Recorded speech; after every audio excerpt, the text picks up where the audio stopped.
District 26? What does it cover? I'm in 23.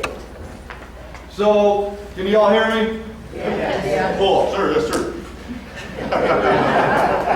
Good sir, I worked for a living, I was a sergeant. I don't need it. So, District 26 is just about all of Tulare County. We go all the way up by Lake Cahuilla.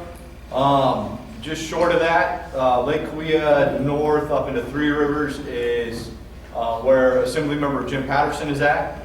I go south down to the Kern County line, and then I go farther south east around Lake Isabella in Kern County, and then I go all the way east and I cover all of Inyo County. So Bishop, Death Valley, all the way up there. I have the third largest assembly district. It takes 6 hours to drive from one end around to the other. I have the highest, lowest, and oldest places in the continental U.S. And I used to be the youngest, not anymore. So it's a beautiful place. We cover a lot of territory. You know, the differences between Inyo County and what their needs are.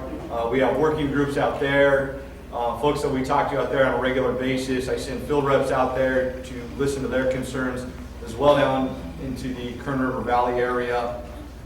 Never mix up the Wolford Heights, Kernville area and the Lake Isabella area, because that area started off with a bunch of different camps around. Part two of that question, which party are you registered with? Ma'am, I'm a Republican.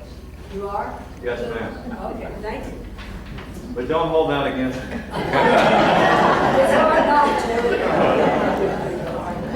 I'm a different breed, like I said. to. Okay. I've gone against my party on several things.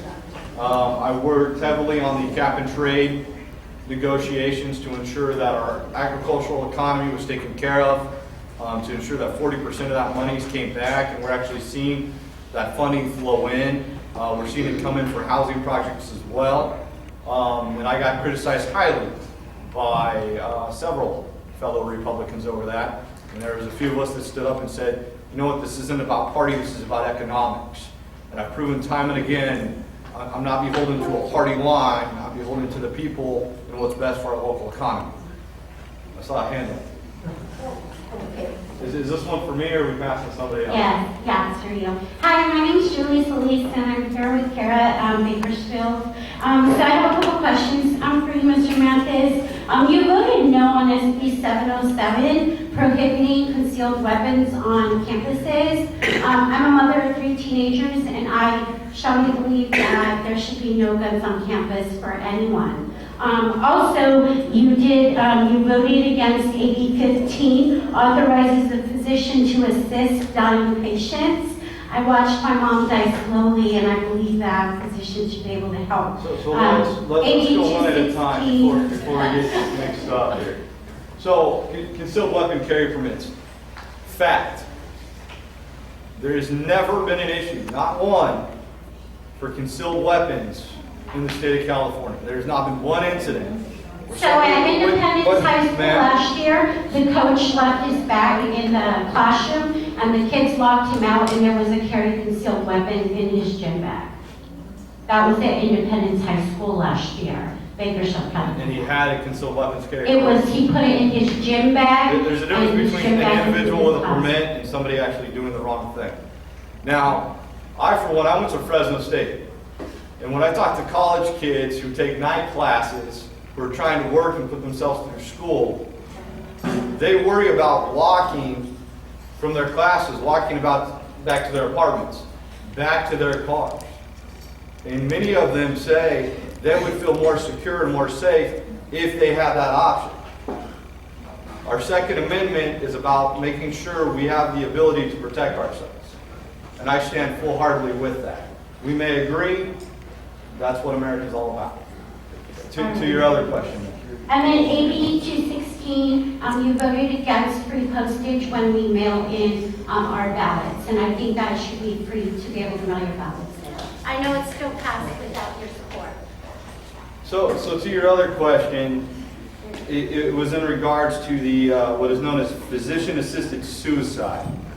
My grandmother was diagnosed with cancer when I was very young.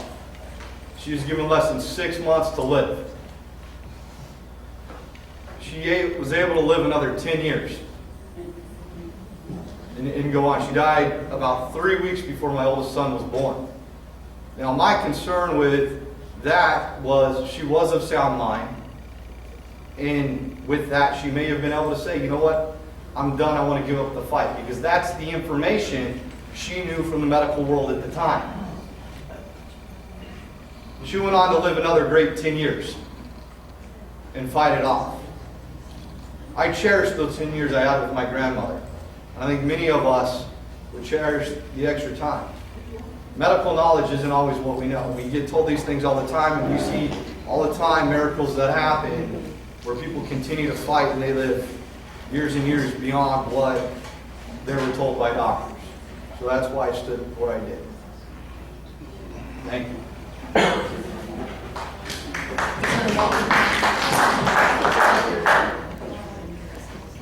Is this on? No, this is not. Hi, can everybody hear me? Yeah. My name is Peggy. I'm from Communication Workers of America, Local 948 Retirees. And my question is for y'all. Okay? What is your position on legalized marijuana for treatment? I mean, you know, we have PTSD, we have medical treatment. You know, I know we've got it here in California, but it goes by county, you know, depending on what one sheriff wants, another sheriff wants, or doesn't want. So I want to hear what y'all have to say about that. All right, cool. I'll jump on that grenade. I've completely supported medical cannabis. When we look at this country and this state, and we have an opioid crisis, it's a great way to move. It's a great direction to move. A lot of our veterans community is actually, as you mentioned, ma'am, about PTSD. There's several other things. When you look at issues with fibromyalgia pains that a lot of our veterans have from neural pain, it's been shown scientifically to be a great source for that versus other chemical types of medication. So I've actually been, here's to the question earlier, ma'am, about, you know, where do I stand with the party line? I've butted heads and been accused of things with that as well from the party. It's definitely a direction that needs to be looked into. I've always encouraged our congressional delegation to look more into it on the federal standards and be able to do more research on that end. You know, there's a lot more to be learned there. We've seen kids with disabilities do great things. Folks who have seizures, doctors using it as treating them and seeing great responses down to where children have gone years without having seizures. So I think it's a great thing that needs to be looked at. I think we need to get over the reefer madness and look at what the facts are. Thank you. Anybody else? So when it comes to medical marijuana for treatment, I support that, but I do believe that it needs to be done so at the local level. And the reason why I believe that is because, you know, the Central Valley is different. It's not like any other part of the state. And so I think that when it comes to, when it comes to dispensaries for selling marijuana for medical purposes, it's best dealt with at the local level. And, you know, there's some challenges. You know, I strongly believe that voters need to be involved and engaged in that process. But yeah, that's pretty much, you know, what I believe is that it needs to be addressed at the local level. I think I would reiterate a lot of points that Devin just made. I mean, the medical benefits are there, and I can tell you that sometime in speaking with my wife about, who once again is a pediatric intensive care physician for years now, about some of those, you know, extremely positive benefits.